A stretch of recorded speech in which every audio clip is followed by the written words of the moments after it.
Students, I am Shashikant Patel, your English teacher, welcomes you once again in this video lecture from Shri Vasishtha Vidyalaya Surat.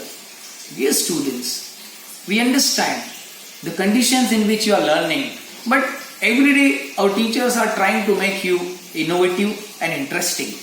In the same way, as we have studied a couple of lessons and a poem earlier, we will move forward and learn a new lesson. And the title of this new lesson is Lost Spring. Dear students, this lesson is very important as far as its theme is concerned because it focuses on a very major problem of our country, and that problem is child labor. Almost 20 million people, students and children are in this hazardous industry, and that is why today's lesson Lost Spring focuses that issue. We'll divide our lecture into two parts. Today it is the first part. So let us study the subject and the lesson into greater details. Students, this slide shows Shri Vasishtha Vidyalaya Surat, class 12th. Our subject is English and the lesson which we are going to learn is Lost Spring. And your subject teacher Shashikant Patil. Now, before we start anything about the lesson, let us know something about the writer. The name of the writer is Anis Jam. She is an Indian author, journalist and columnist for newspaper in India and abroad. She was born in Roorkela. She got her education in Usmania University and University of Michigan. Her most noted work is Unveiling India. This book depicts Muslim women behind the parda. And our present lesson, Lost Spring, talks about the children being forced to a life of poverty and exploitation.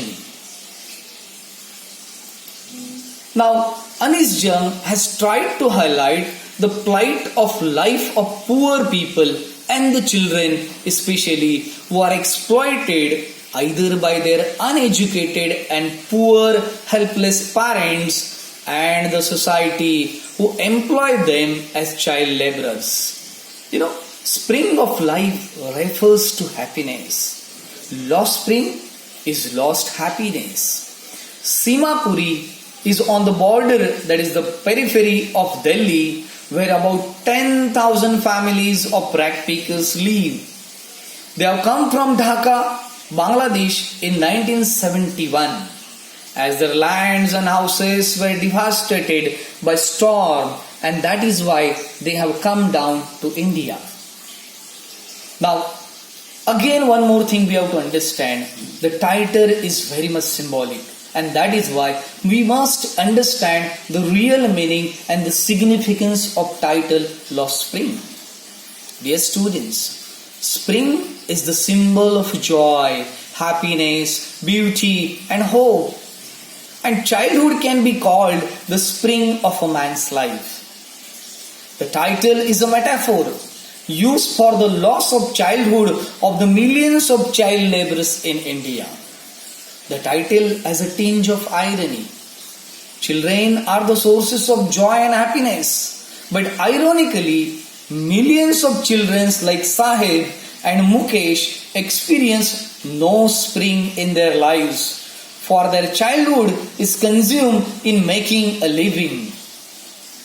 Through the poverty of Mukesh and Sahib, we come to know about their stolen childhood. So students, that is why the lost spring is very significant, and it highlights that though these children are children and the season of spring is in their life, but they have to work.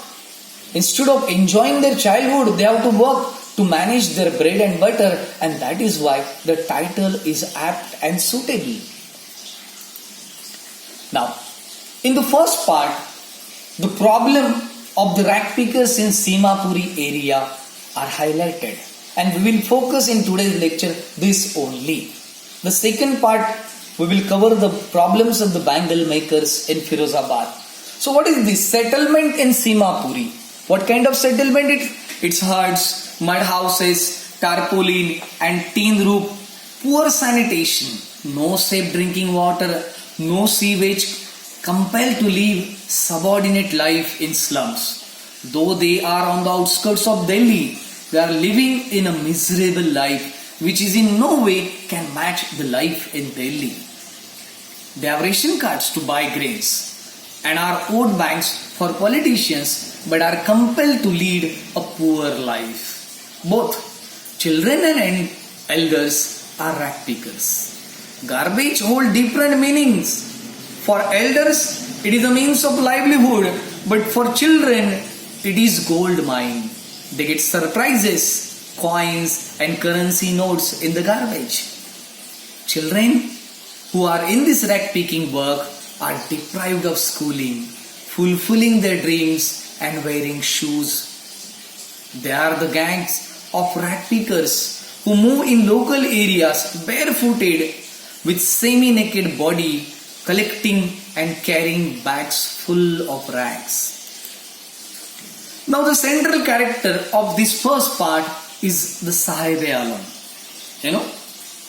The rag picker. Who is Sahib-e-Alam? He is a rag picker whose name means the Lord of the Universe. It is ironical as he is a rag picker, whereas his name represents a very large kind of thing. Sahib is 10 years old and has a dream to go to school, wear tennis shoes and play tennis, though it is his unfulfilled dream.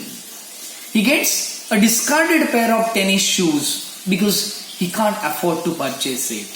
And later on, at the end of the lesson, we find that he works in a tea stall at a meager salary of 800 rupees per month. But he is no more a master of his own. He has lost his freedom. He is thus unhappy.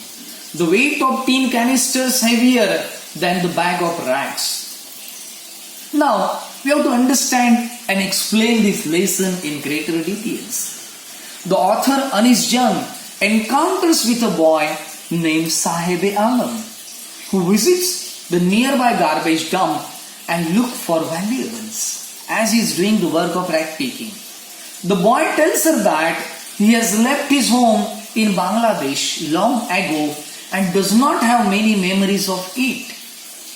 Their fields and homes had been swept away by storms. They had come to the big city to look for gold.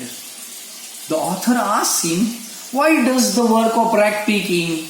To which he replies that he has nothing to do and therefore, as he has no other option or he is not capable of doing any other good work, that is why he is doing the work of rag picking.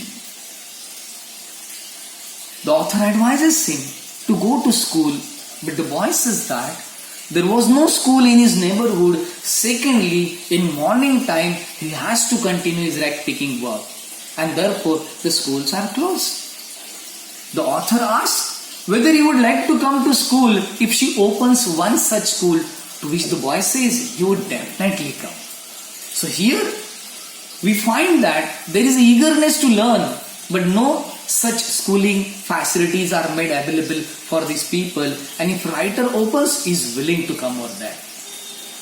Now, as his name is Sahib-e-Alam, meaning the Lord of the Universe, is very much ironic.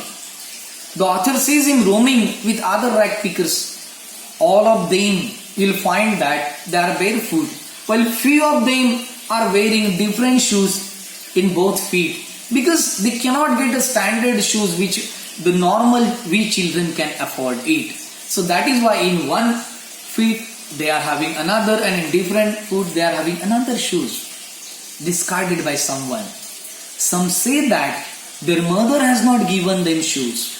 Some say that they don't like to wear shoes, while the others say that they have a tradition of wearing the shoes. They are not having the tradition. Whatever their reasons may be, but the author feels that not wearing shoes is not a tradition, but a way to hide their grinding poverty that had gripped them. But even in their poverty, they are dignified. They don't cry over the shortage of the things, but they are very much interested in going on with whatever the things are available to them, even though those shoes are tormented and all that. One winter morning, the writer saw Sahib standing by the fence of the club, a tennis club. He was watching a tennis game being played by two young men. Sahib liked the game but could not play it. He told writer that he went inside the club when it would be closed. He was allowed to take swing by the guard there. This game cannot be innocent. The writer saw that Sahib was also wearing tennis shoes. They did not look appropriate with his dress, which was worn out and had faded. She figured out that he had got them from a garbage dump. Although, due to the garbage dump, Sahib's dream of wearing shoes had been partially fulfilled, but his desire to play tennis would never be fulfilled, and that is a sad part of his life. He can dream, but that dream cannot be fulfilled. One morning, the writer met Sahib, who was on his way to the milk booth. He was holding a steel canister. He told her that he had got a job at a nearby tea stall. He would earn 800 rupees a month and get meals too. Now here, what happens is that we find that this Sahib concludes his story to the writer here, and that is why we find that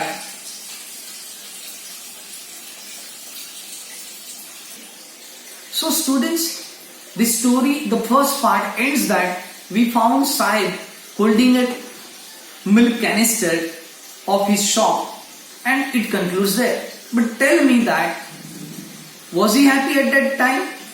Unfortunately, he was not happy. Because when he was doing his rag picking work, he was having the freedom. He was having the joy and the happiness in his work, though he was getting less amount of earning there. But now what he has done, he has surrendered his freedom. Because when he will work at the milk booth or the tea stall, there he had to follow the orders of his master.